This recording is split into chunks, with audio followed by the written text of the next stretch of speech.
the speedy resumption of this process, and they've shared their views about what needs to happen and by what time this process needs to be concluded. We also account, we are an extension of the National Assembly, and so when that body of the Assembly meets, because it's a programming committee, it looks at what will happen when and so on.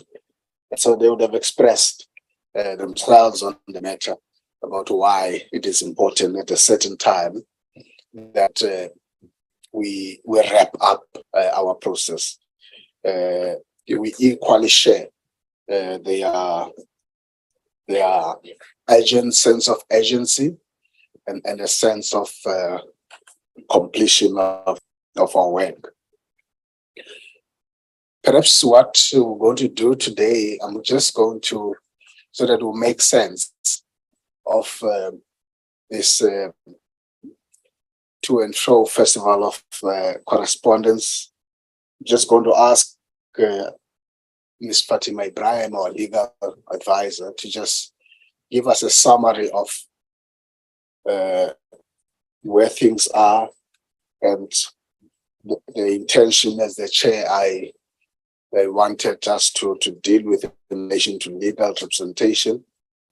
She'll give us that, and I'll then after that go back to the public protector and hear her out, given the fact that we would have attended the meeting to give a further opportunity. And we'll take it from there, colleagues. Let me at this point recognize Ms. Ibrahim to come in and just and she will speak on the things that we have shared with you, all of it, but just to give a kind of a key salient points of the matters. Ms. Ibrahim. Thank you, Chairperson, and good morning to yourself, all the members and the evidence leaders and the public protector, of course. Chair, members would have noted that there is a number of correspondences that have been shared. They have been fast flowing since we last adjourned the meeting. So I don't want to take the committee through each and every piece of correspondence. It has been tabled and it is available for members to read in more detail, but rather I just want to try and capture where we find ourselves today. Chair, after we adjourned the meeting last week, you will recall that the issue that the public protector raised, and she can correct me if I'm not capturing it correctly, is that she was not in a position to engage CNEGO Inc. or council, that had to be done by the PPSA, and that the effect of the letter of 31 March from the acting public protector had the effect of terminating the funding arrangements between CNEGO Inc. And the PP, and therefore she was no longer in a position to be able to give instructions. Following that, Chair, we addressed urgent correspondence to the PPSA, asking them for clarity on this issue, because clearly there was an impasse between themselves and the PP. And in the meantime, the PP also addressed her own correspondence to the acting public protector. We then received correspondence which confirmed the view that they had previously put on the table, which is that nothing prevents the PP from instructing the legal team that they did not terminate the brief, and that was the position that they intended to take in this matter. Because that correspondence was received by us, if I recall, on Thursday night last week, us having said to the public protector that we will resume on Monday, we then said to her, in light of this correspondence, and then taking the firm view that you can proceed to issue instructions to CNEGO Inc. and in turn to your legal counsel, we're going to delay proceedings until today, just to afford you some additional time to take those necessary steps and sort out those housekeeping issues. We then, Chair, received correspondence from CNEGO Inc., from Mr. CNEGO, who would be the attorney on brief in this Section 19 proceedings, indicating that for professional reasons, they no longer act on behalf of the public protector. At the same time, members will also see that there is some correspondence that has come in from attorneys, RMT attorneys, who've indicated that they act for the public protector in the 2 litigation matters that are currently ongoing, and that would be the appeal of the recent High Court ruling on the recusal issue, and then on the new matter that's been brought to the Constitutional Court. They are not the attorneys on a record for purposes of the 194 inquiry, and they have not been treated as such by the chairperson or the secretariat. CNF Inc. then indicated that they no longer act for the PP. We responded to ask what these professional reasons may be, and inviting Mr. Sianejo to please come before the committee and explain, so that the committee can get a better understanding of where we now stand, because clearly the issue of whether the PP can instruct Sianejo Inc. or not is now a moot issue if they are no longer the attorneys of record for purposes of these proceedings. So to try and get a clearer picture, that is what we had proposed to do. However, we have received correspondence this morning from Mr. Sianejo indicating that he is not able to attend a meeting of the committee because of the issue of legal privilege that the public protector has not waived, and in the absence of her expressly waiving that professional legal privilege, he would not be in a position to explain to the committee what the reasons are for that professional relationship no longer existing. So where we stand now, Chair, is that it is not clear whether the public protector terminated that professional relationship or it's because of actions from Sianejo Inc. But the factual position is that currently, as we have it on a record, Sianejo Inc. no longer acts on behalf of the public protector in this matter. In the meanwhile, Chairperson, because we were taking parallel approaches to try and get a resolution on all of these issues, once we received notice from Mr. Sianejo Inc. that he no longer acts for the PP, we also addressed correspondence to the CEO of the PPSA, noting the fact that the PP has previously expressed that she has no objection to using the services of the state attorney, much the same way that Parliament utilizes the services of the state attorney, and we have indeed done so to brief the evidence leaders. And we asked whether this option could be explored, given the correspondence received from Mr. Sianejo. We received feedback on that this morning, Chairperson. We were copied in on the letter from the Solicitor General in a response to the CEO's request to them for clarity. The CEO, in fact, sent them a copy of our letter to her, asking them to please weigh in. And the Solicitor General has come back to say that they cannot act on behalf of the PP because, according to them, it won't be feasible due to a conflict of interest. They have, however, indicated that they can assist the PPSA with outsourcing of private attorneys at the applicable tariffs within the PPSA. And there is correspondence from the PP previously where she indicates that Sianejo Inc. would have been her first choice, but failing them another set of attorneys by the name of Chani. And this was before Mr. Sianejo indicated that there's no longer this professional relationship.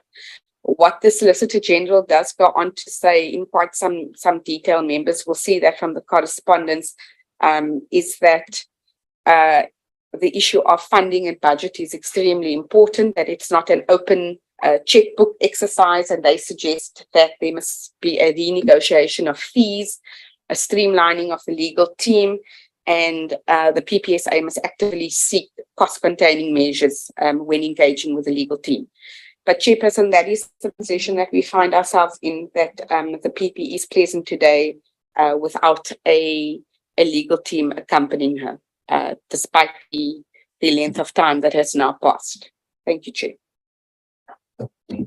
Thank you, Ms. Ibrahim. That's helpful.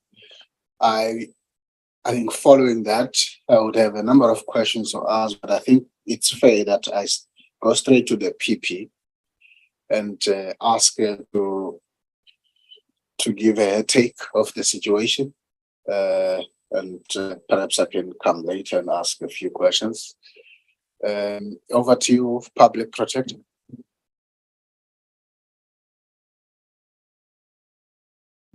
Morning, Chairperson. Good morning to... Just a pause, PP, and we seem to have a... is it fine? They are showing us flowers and everything else. We're just not here.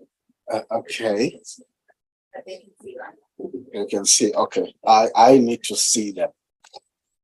I don't want to see pictures. I need to be interacting with members here and members on the platform. So it's fine if they see me, but it's a two-way thing. Just quickly fix that and then go back to the PP.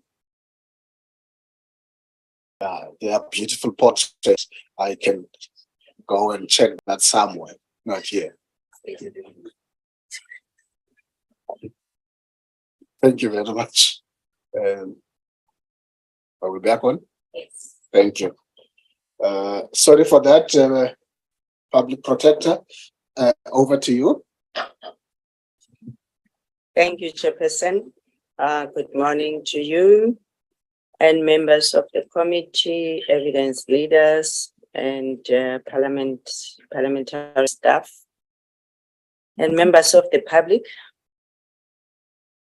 Chairperson, let me start by saying, indeed, after the discussion the last time, I wrote a letter to Public Protector South Africa to approach Sianego, or alternatively Chana attorneys, and I indicated that as the executive authority, I cannot deal with operational issues because I wanted them to assist me. Well, the Deputy Private Protector responded and said, well, even the legal services or CEO's letter that I should be proceeding with the attorneys. So I was waiting for them then to approach Sianego because they are the ones who are processing the payments.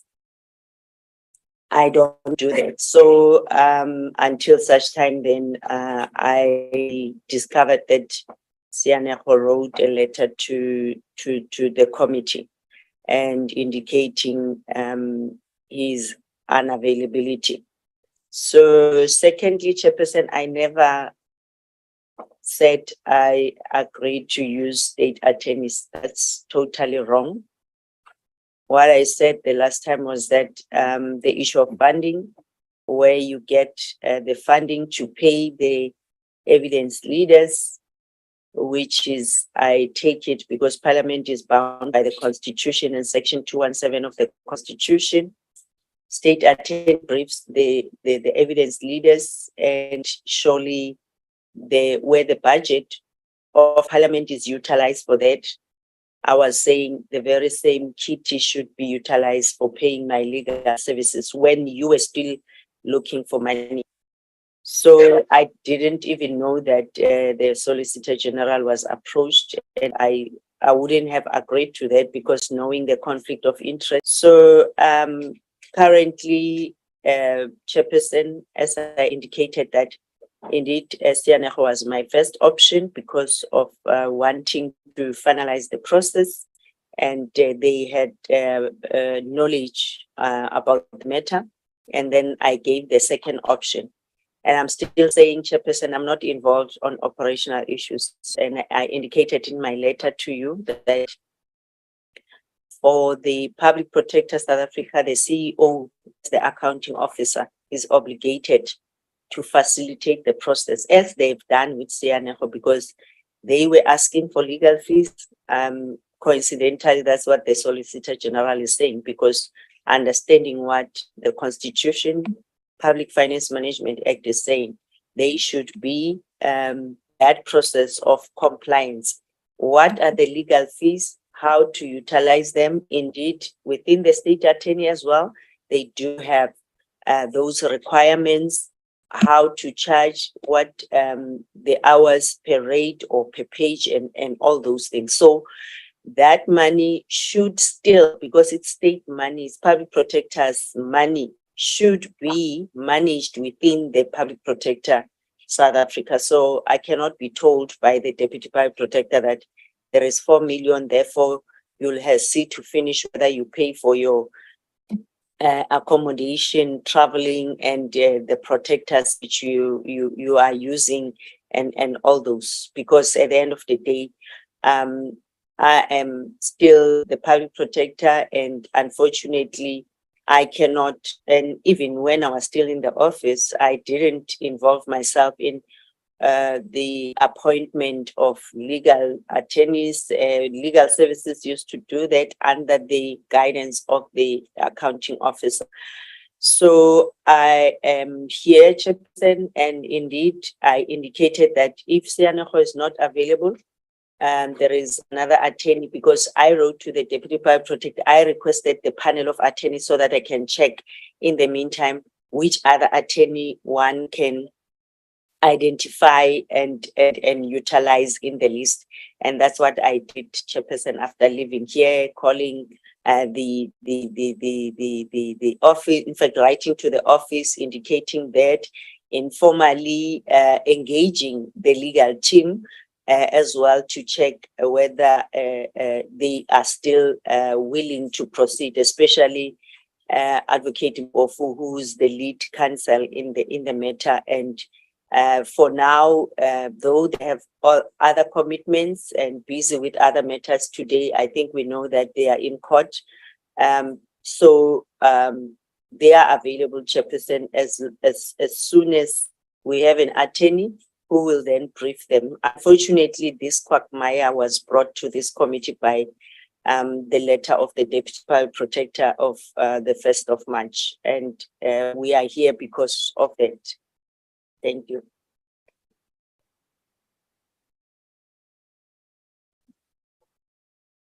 Thank you, Public Protector, for that explanation. Maybe just before I seek the following clarities, just to indicate that you remain under oath. I simply have seen. Can you hear me?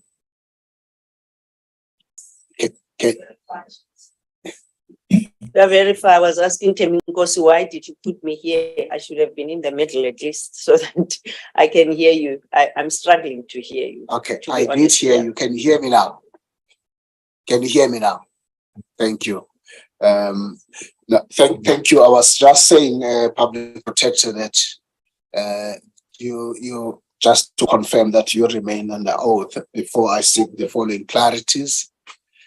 I also want to indicate that, yes, I can confirm I've seen those letters you make a reference to, in which you state your standpoint and preferences in terms of attorneys.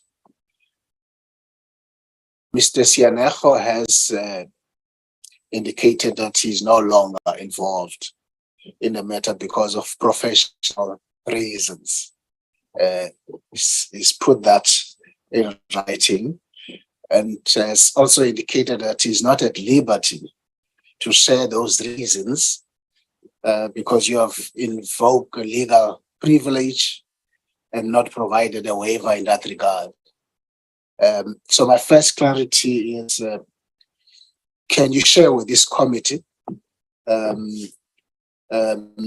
those reasons that you are referred to by Mr. Sianego, apart from the funding issues, which have now led to a situation where Mr. Sianego is no longer on brief. So that will be my first clarity, PP.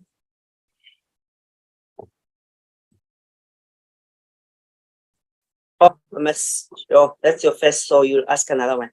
Yes. Chairperson, I think the letter to Sianego, I was copied. And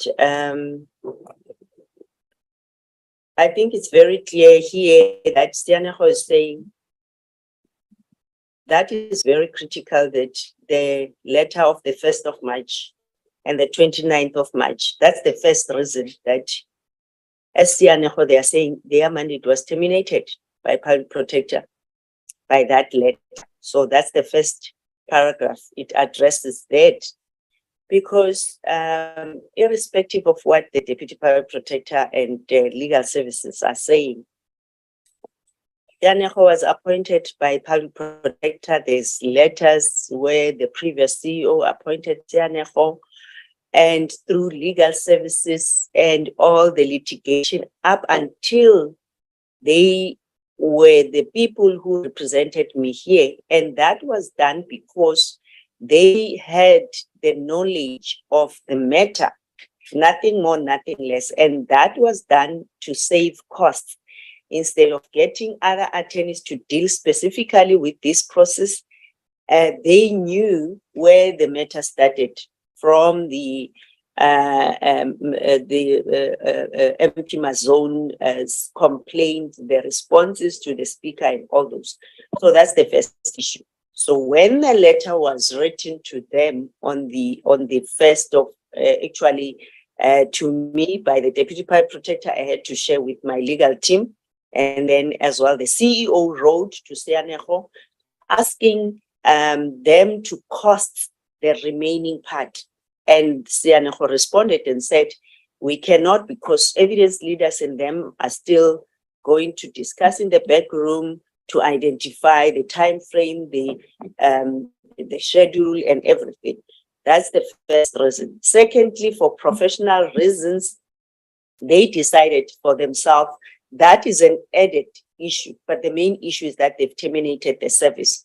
For professional reasons, Chairperson, there's a number of between attorney and client where we discussed issues and strategies on how matters should be dealt with the Sianego team, and them preparing me for this process, but not only for this process. Remember, they were my attorney for a number of other cases, so it's based on that. So there's nothing I could say on the professional reasons which they are having. And I've seen here that they are also busy with some hearing and some other matters. But I think at the core, at the center of this matter is that their mandate was terminated. And I think, Chairperson, you would see that from all my letters, wanting to make sure that this process is finalized expediently. I said Sianego is still my first preference. And then they had other than commitments which they couldn't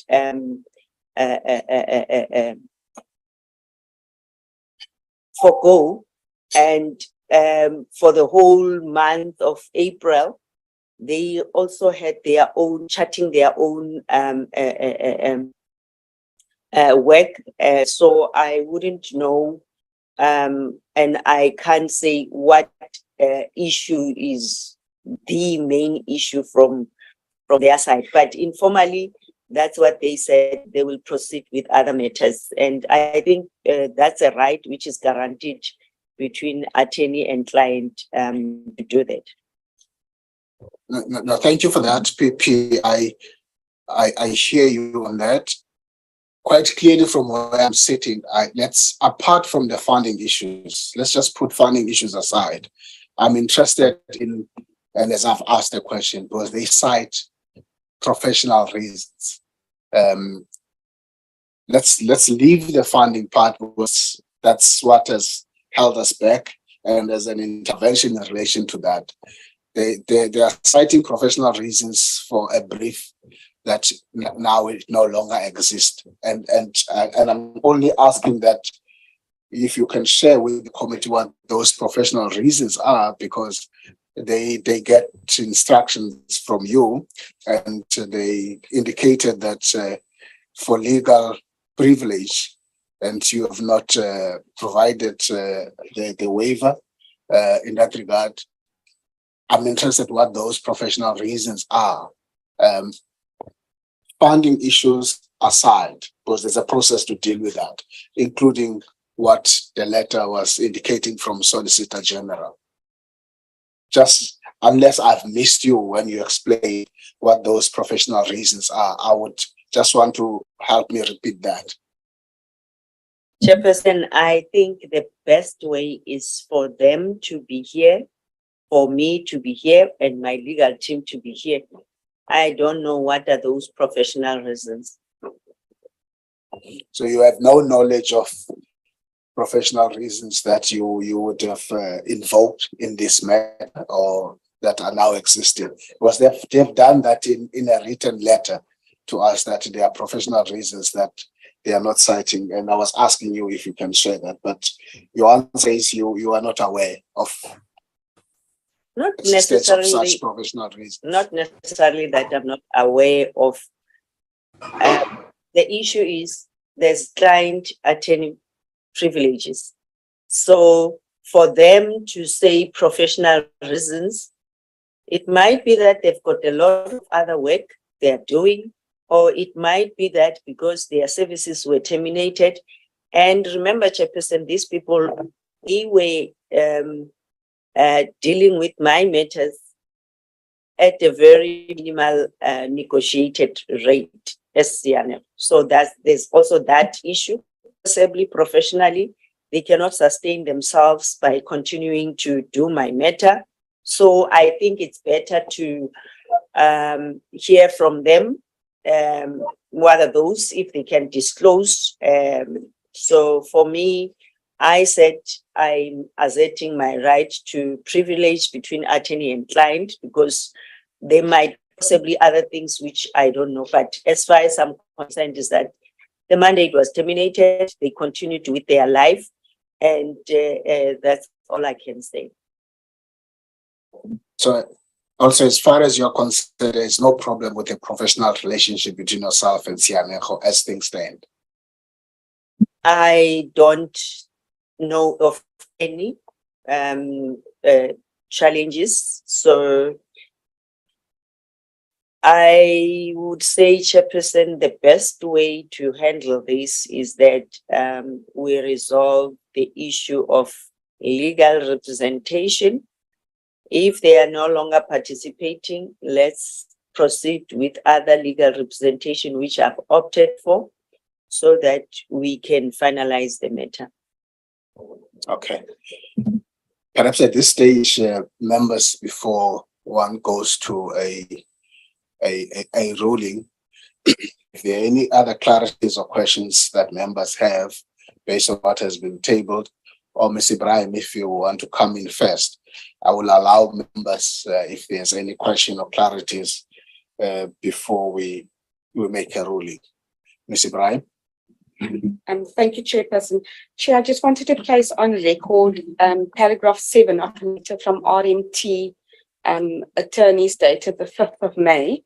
And this is, I see Chairperson put it up on the screen, where it says, given the fact that our client, and the client now being the public protector, is without any legal representation in the committee, and her eagerness to complete the process, but in a fair manner, she would have no objection to being represented by the state attorney, or for that matter, any other attorney, provided, of course, that this would be done in a manner which will be fully compliant with the binding order of the Constitutional Court. So, Chairperson, it was based on that paragraph that we then sought the assistance via the PPSA of the Solicitor General, because it has been our approach since the letter of the 1st of March, in fact, not even the letter of 31 March, to do whatever we can from the committee's point of view to assist the public protector. So that was the reason, PP, and perhaps we've misunderstood your attorneys, but it was based on that, that the ensuing correspondence was then sent to the CEO of the PPSA. Chairperson, if I can please ask for clarity for our own purposes, for when we decide after this meeting how we can further assist the PP. Am I correct in understanding that the PP has no objection to us putting these questions to Mr. Sianejo? So in other words, you're willing to waive that right to legal privilege. And the reason I asked you is so that we can consider whether we should be writing to the PPSA assist the PP in still retaining the services of Mr. Sianejo and pursuing that rather than jumping to the second possibility, which is to obtain the services of a new attorney, that might assist to take the process forward. Thank you, Chair. Okay. Over to you, PP. I hope you got that clarity seeking question. As I said, Chairperson, that I am not waiving my right to privilege. That's between attorney and client. And I don't think it's proper even. I saw the response of Sianejo and they were as well reminding this committee about what were their responsibilities in this particular committee. So if there's a client and attorney privilege, then I don't think it's fair for you to ask that, Fatima, to me to waive. And secondly, I think what we can do is for Public Protector South Africa and yourselves to speedily appoint the next attorney, and then we can negotiate how quick we can resolve them assessing whatever they are expected to do, agreeing on how the rates and the time which is allocated and the work which is now remaining, so they can assess that. So I think that's what you can do for us or for me, so that we can proceed, because I would want to indeed proceed with the legal representation being present. Okay, thank you, PP. I hope that's clear, Mr. Brian. Yes, thank you, Chairperson. So my understanding now is that we will not ask PPSA to pursue the avenue of using Sianejo Inc., and that it is the understanding that we now move to the possibility of new attorneys. Thank you. Okay, thank you. Honorable members, any clarities or questions?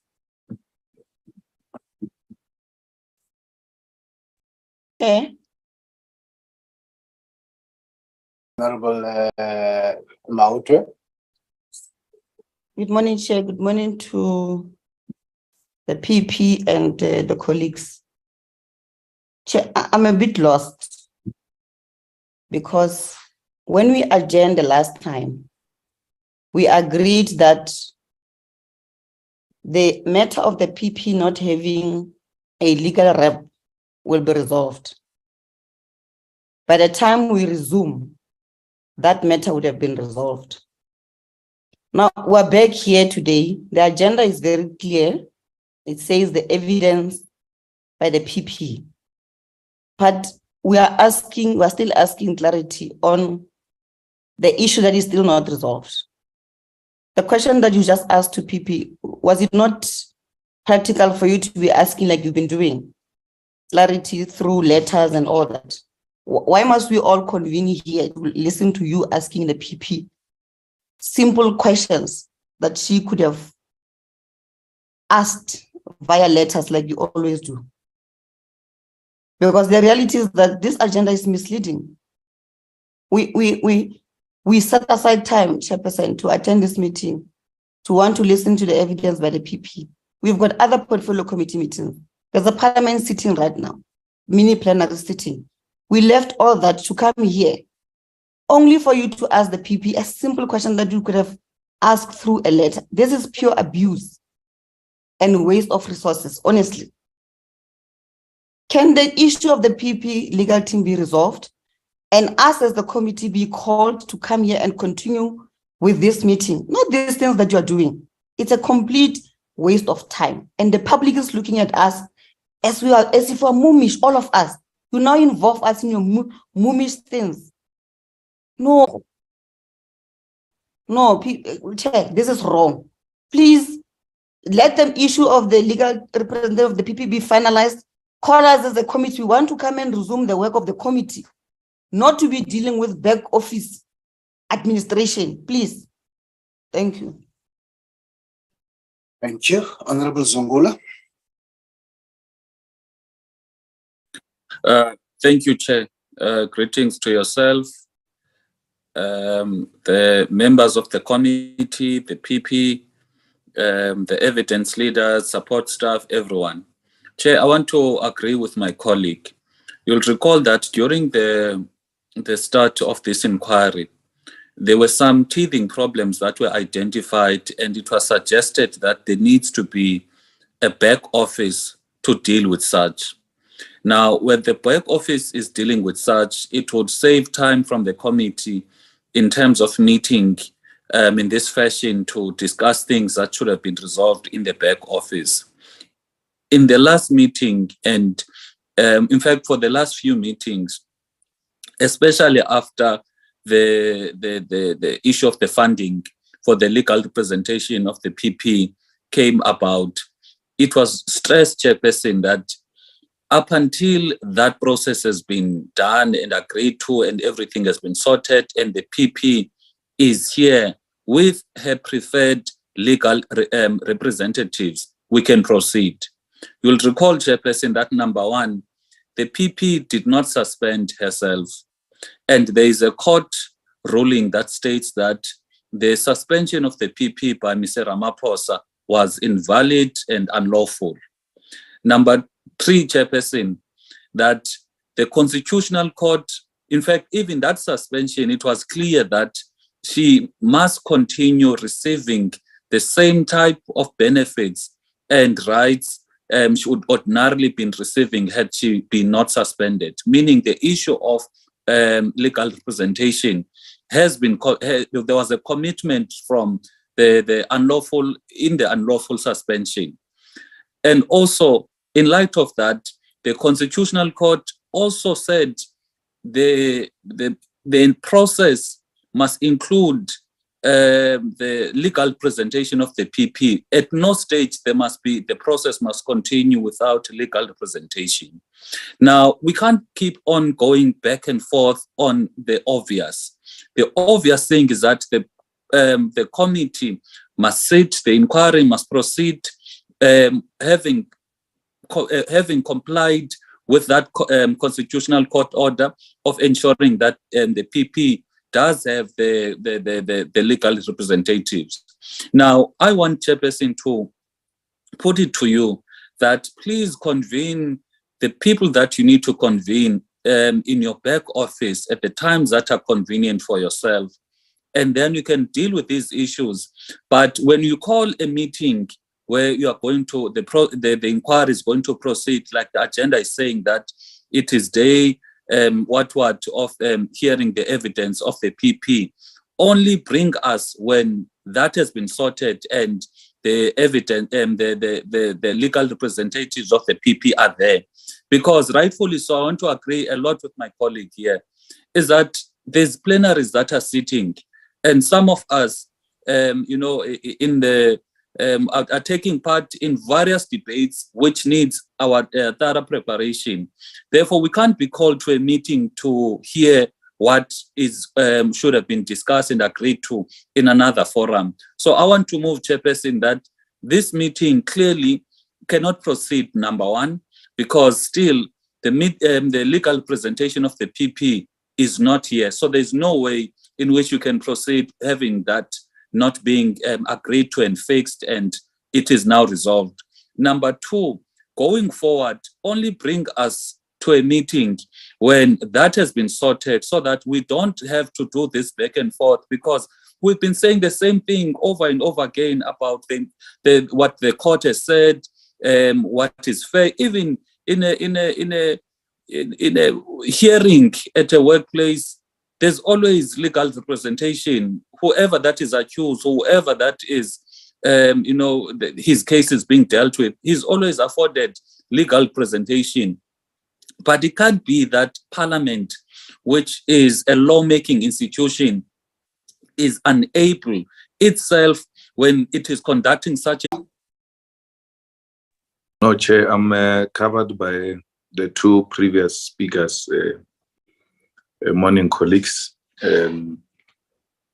As you would know that we're busy with a lot of different type of things. And then to be convened like this, as if we are just people who have no responsibility except being on standby for this, it's a problem.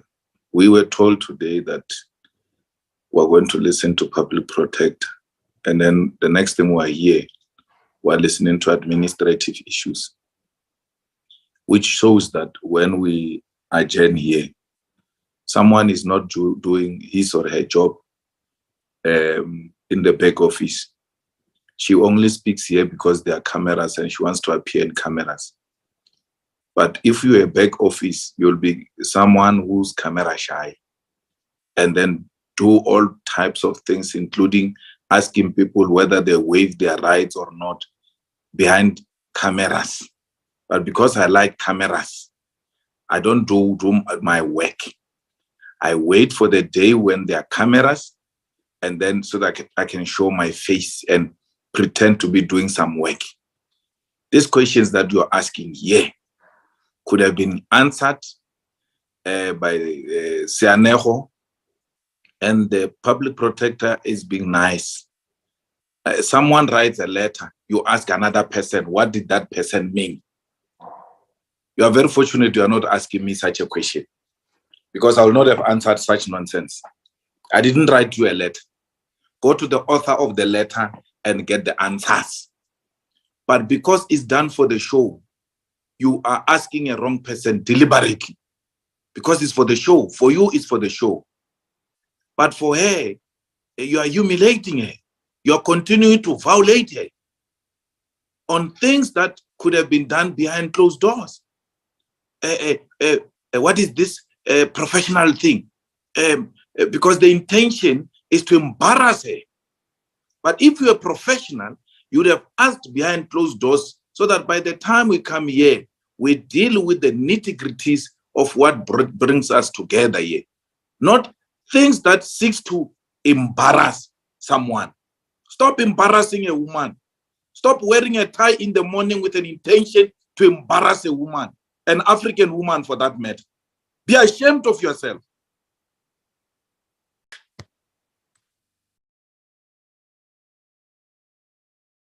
Thank you, Honorable Malema. Honorable Nkosi. Thank you, Chairperson. I just have two things. Firstly, is that I agree that the committee in its work throughout has to demonstrate transparency, and it on its own must be seen to be accountable through and through. And I welcome the transparency with which you are handling these issues and the consistency with which you do. But I just want to ask the following question on funding. I may have misheard, but are we having guaranteed funding for that 4 million, or are there still negotiations for additional funding? And that matter must be clarified, because then it helps us to determine the next steps. Yeah, I thought I had that there are negotiations, additional negotiations to try to resolve the issue of funding. I thought we had closed that matter when the PP said they have availed only 4 million, which they have sourced from their previous unspent budgets in previous financial years. I think it's 2019, 2020. Thanks, Chairperson. Otherwise, I'll follow your summary. Thank you, Honorable Nkosi. We'll respond to that question. Honorable Sukas. Good morning, Chair. I have lowered my hand, Chair. Thank you. Honorable Myla. Thank you, Chairperson. Chairperson, I want to go back to the actual constitutional court ruling on this matter, which was Speaker versus the Speaker of the National Assembly versus the Public Protector and Democratic Alliance versus the Public Protector. And in that judgment, the court amended Rule 129 AD subparagraph 3, and it reads as follows. The amended rule reads as follows. The amended rule now provides that the Section 194 committee, quote, must afford the holder of a public office the right to be heard in his or her defense and to be assisted by a legal practitioner or other expert of his or her choice, end quote. Chairperson, I would argue that this committee has bent over backwards to afford the public protector the opportunity to be assisted by a legal practitioner of her choice, that we have done everything we can do, and we are being asked to do things that are outside the remit of this committee. I would argue that the fact that the public protector has not continued her relationship with Sianejo for whatever reason is nothing to do with this committee. Nothing is, absolutely nothing is preventing her from being assisted by a legal practitioner of her choice. And the key word here is assisted. It doesn't say represented, it says assisted. That's in the Concord judgment. I think that we need to be very cautious about overstepping into a realm where we shouldn't be playing. And I think we also need to be very cautious about entertaining these continuing delaying tactics, because nothing's preventing 3 weeks down the line the same thing happening all over again, and this committee then being delayed further. We are operating to a timeline. We do have a schedule that we need to keep, and I think that we need to take all of that on board and proceed. The public protector has indicated her willingness to continue with this matter. Well, now is her opportunity to express her side of the story and to put her facts on the table. She can be represented by whoever she chooses, or no, sorry, she can be assisted by whoever she chooses. But I think that we as a committee must insist that the process continues and that we hear her evidence as a matter of urgency. Thank you, Chair. Thank you, Honorable Milam. I see Honorable Lomisa, you've come in.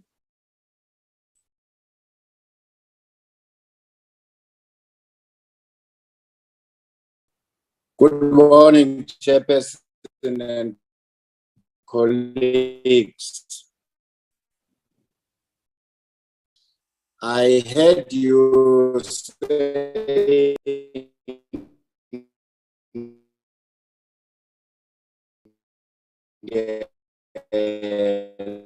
the speaker has insisted that these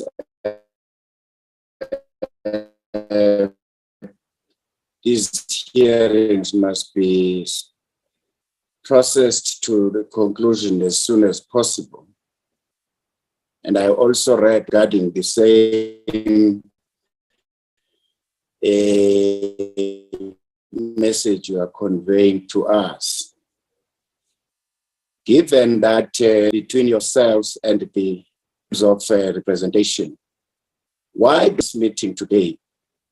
And you yourselves, the speaker herself, to sit down and discuss this issue.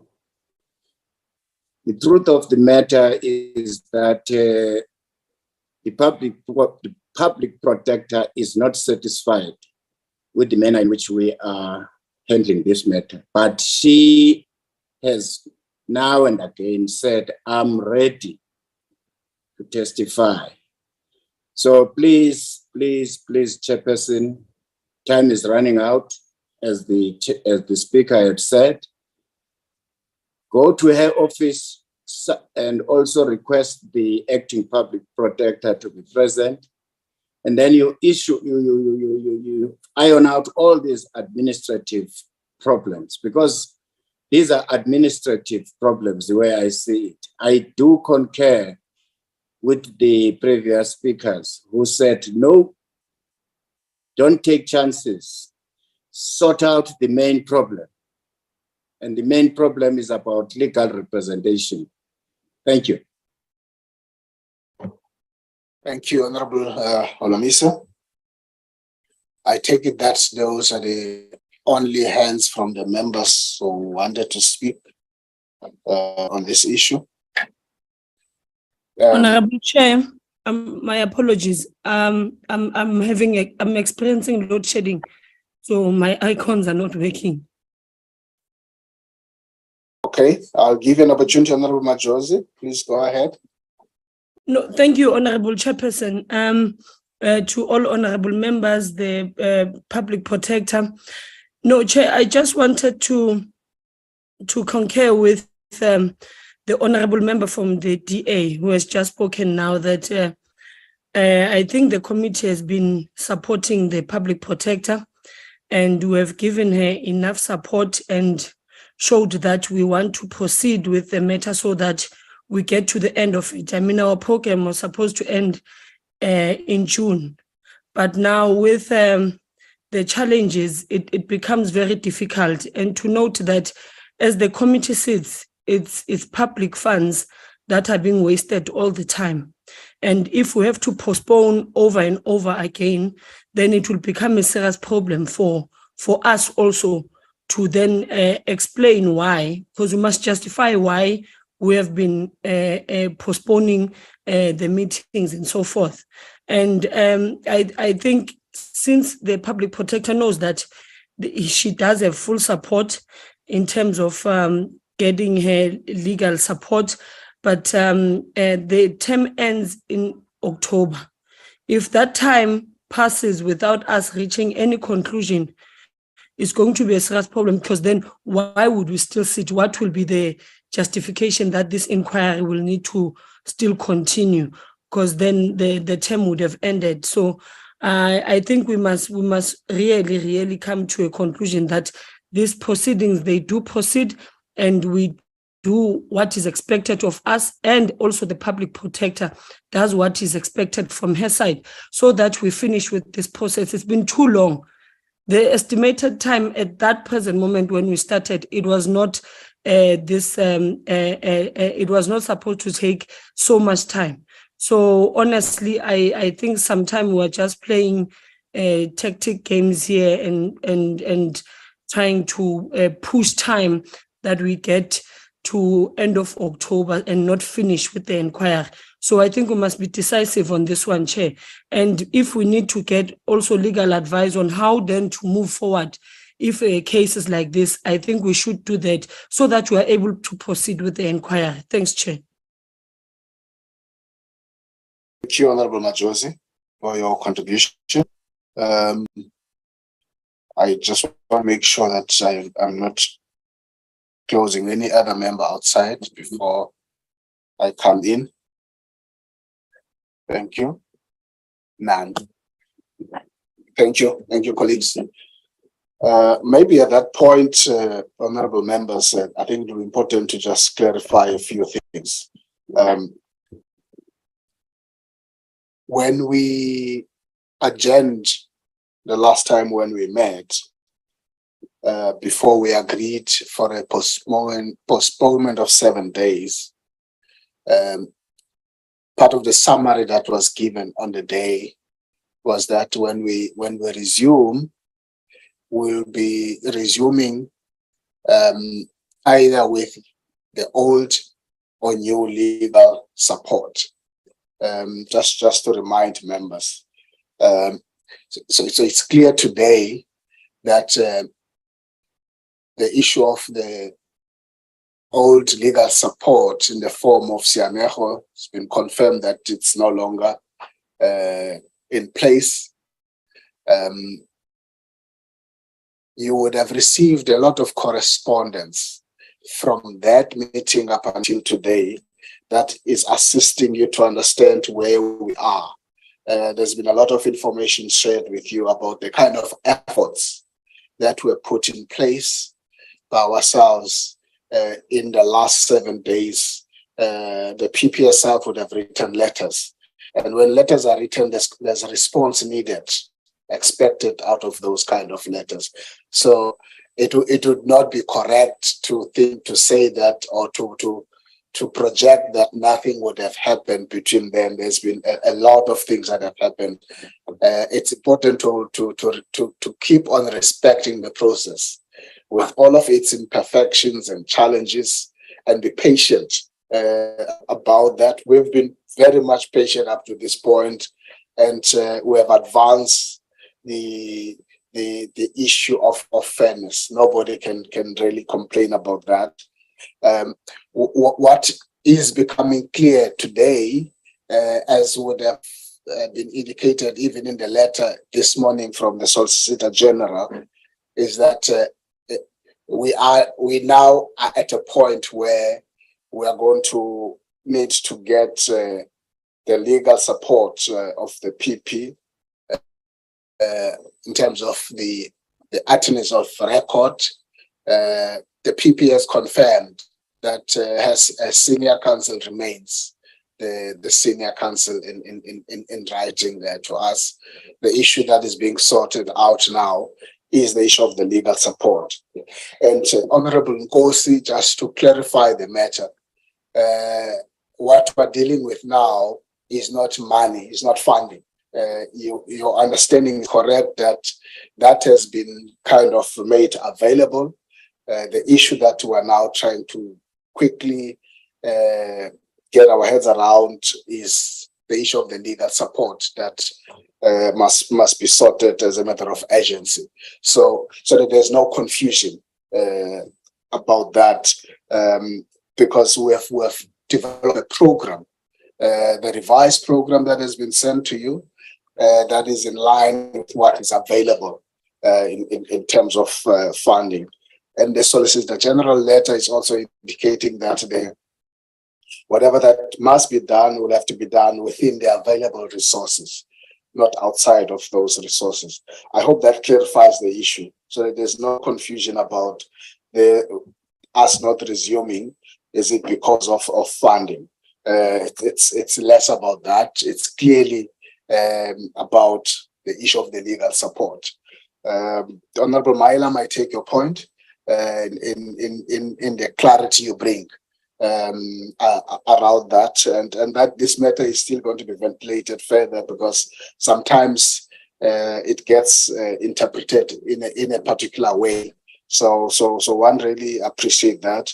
I appreciate your comments, members, about your impatience for us not proceeding, and your eagerness for us to quickly resume and get to our business. Your criticism to the chair is well received. I don't think that I would want to protect our officials, as I always do. So if there's any criticism, it is directed to the chair, and I take that on the chin in terms of the issues that you have raised, because the officials work under the direction of this committee and under the chair. So there's nothing they do just on their own. It's also important that we keep this process very transparent in the manner that we've done, because it has been transparent from the start. It's going to be transparent until the end, because even at the point when we have a report, it's not going to be done in a dark, smoke-filled kind of room. It's going to be done here. So questions are asked to the public protector. That's part of the exercise of accountability that we do. The public protector accounts to the National Assembly, and so we'll do it both here, but we'll also do it, as you would have seen in the correspondence, of the kind of questions that are being asked through those numerous letters, either letters to the PPSA, to the public protector, to whoever, or from the PP to the PPSA or to us. So there's been a lot of correspondence in that regard, and some of the issues I would have hoped that members would have picked that up. Therefore, in that kind of correspondence.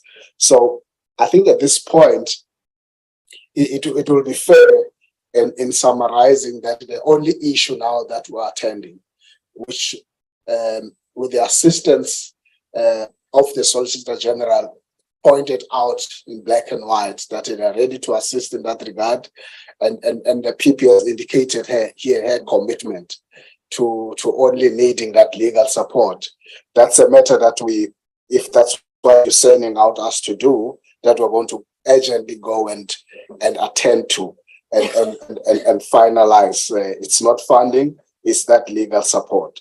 And I would suggest, therefore, members, that perhaps instead of me saying let's resume tomorrow, you give us the time to quickly attend to that. The moment we clinch that, to be able to say to you, all of that is now in place, as I've indicated. So it would only be fair that then we adjourn the meeting, and that you will remain on standby, not because there's nothing else that you do. I've always indicated that point, that once we come into the May month, there's a stampede of programs, budget votes, constituency, everything else that is there. We are going to indicate as a matter of urgency to you, Public Protector, to the members, when we resume, because obviously whatever that will do, we'll be doing with also your knowledge in that regard. It's not something that we want to do without you not being part of that process. So I want to ask members that we will adjourn the inquiry now, and I'm not going to say come tomorrow. We'll indicate once we attend to that. I hope that's in order to all of you. Thank you. Just a clarity from the PP. Yes, I wanted to, because I was not involved with that issue of Solicitor General and whatever, but the fact of the matter is that the letter I wrote as the executive authority, that the panel of attorneys. Just hold closer to the mic. I'm saying, yeah, you see, Chairperson, I'm very far. I was saying, I hear you consulted Solicitor General and what he says and all those, but I was not involved. But what I'm saying is that we have not. The Solicitor General is a discussion between PPSA and Solicitor General. We were copied to the letter.